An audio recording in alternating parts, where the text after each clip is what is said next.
In this video, I'm going to tell you why I switched from traditional drawing, which is this way, and opted for the digital version without sacrificing quality or that hand-drawn traditional feel. So if you're interested, hop into the studio with me and I'll walk you through exactly why and how I did that.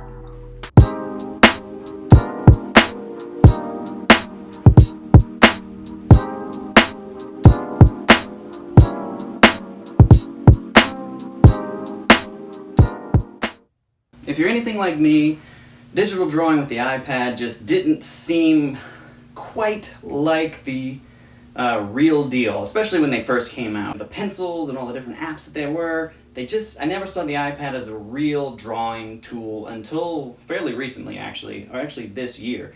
One of the main reasons that I didn't use digital for a long time was because I just couldn't get that same effect as easily, and I didn't want to learn how to redo what I was doing in another medium. The original process that I had on drawing the BB King poster took me months.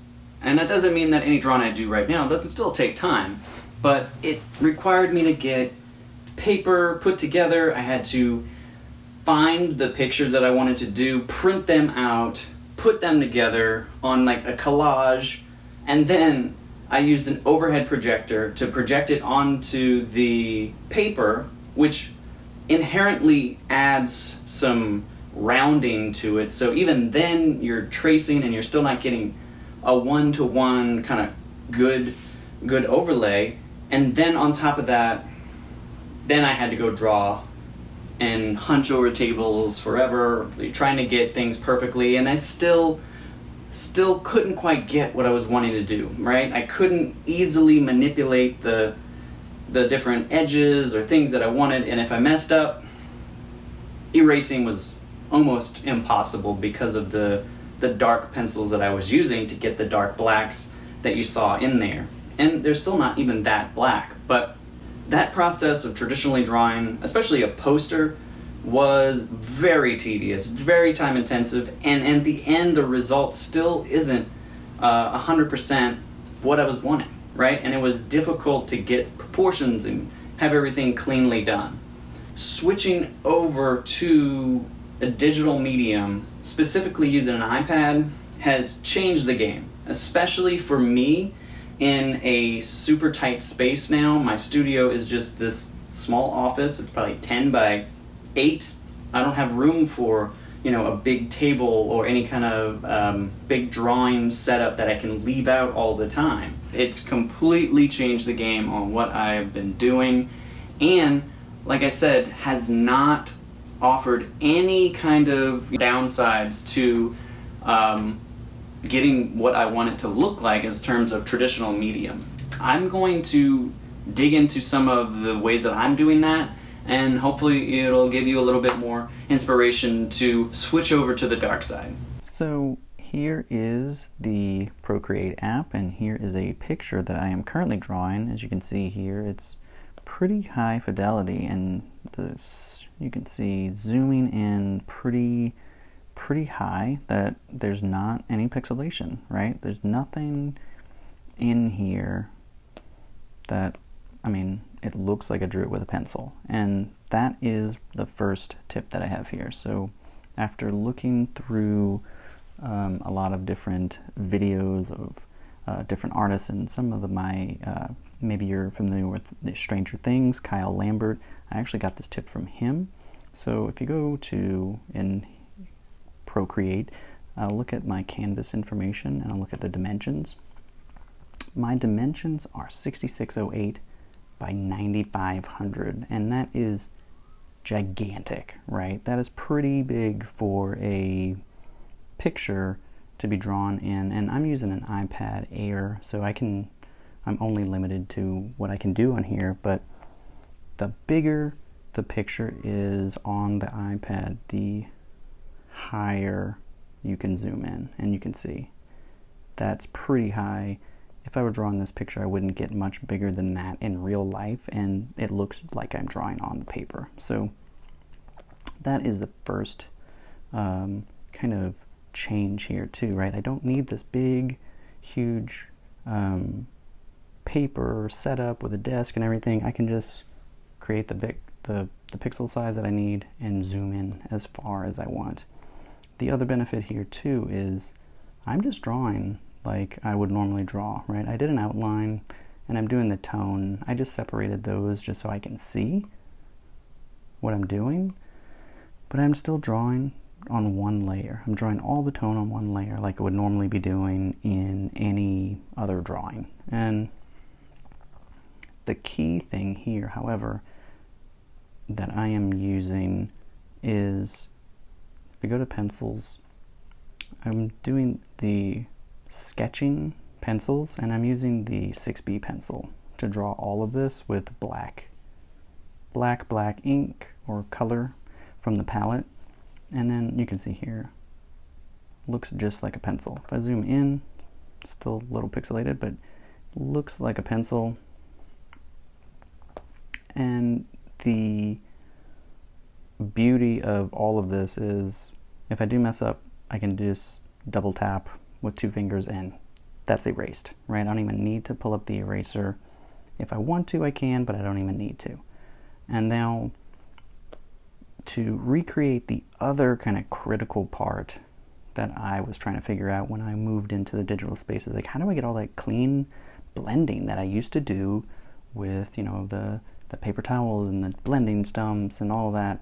And really, after playing around with it, the simplest tool is this little smudge tool up here. It's literally the exact same thing I would do.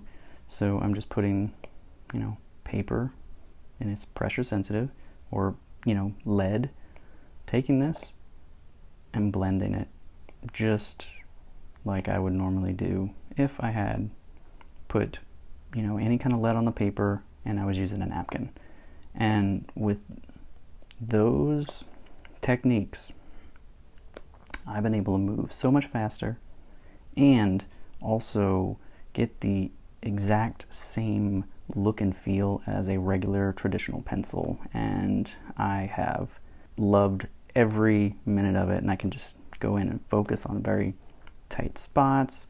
I even get this reference picture here if I want to use that. And like I said, nothing about this is limiting, and I can change colors. I can do all kind of other manipulations on top of it, things that I just could not do previously.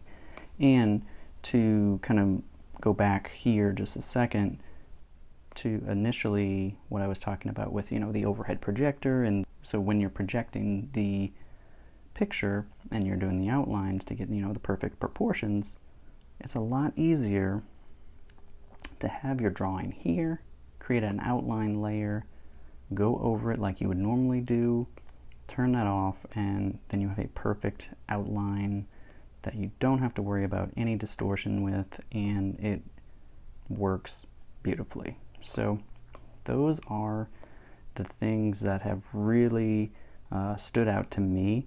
Now, taking this and getting that same feel in the real world, right, as a digital drawing, is where I'll show you in the next step. Okay, so now here's where it really gets fun, because this is where all that work on the digital side really starts to come into the real world and feel like a real drawing. So I'm on the site where I have found, you know, has given me the best quality, I get the most selection, and I get really good paper.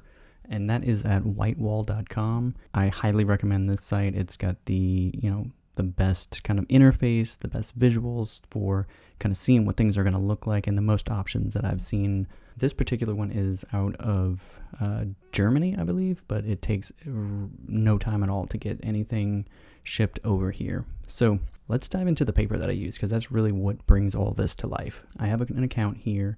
I'm going to go to G-Clay Print, G-Clay, I think that's how you say it. And the key here is this particular fine art paper. This I've researched, and you can probably do some searches on YouTube and find some kind of up close and personal versions to like people reviewing this paper. This paper is essentially 100% rag. So anything you would draw on traditionally, this is going to be that kind of paper. You could buy this paper and draw on it. It would be totally fine.